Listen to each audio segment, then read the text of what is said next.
Hi, Dan Mahalko here, your favorite docent. Imagine buying a Salvador Dali print signed by the artist, or one by Picasso, Chagall, or this one by Moreau.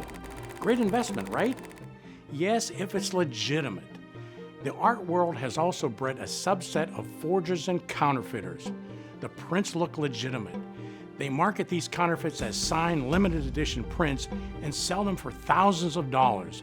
But when buyers tried to resell the prints, they found that they were counterfeit and worth just a fraction of the price they originally paid. Postal inspectors ran a sting called Operation Bogart and cracked $1 billion art fraud ring. The mastermind printed counterfeit artworks in a New Jersey warehouse, forged the artist's signatures, and sold these fakes through the mail. Postal inspectors shut down the business, seized thousands of prints, and sent 3 to jail.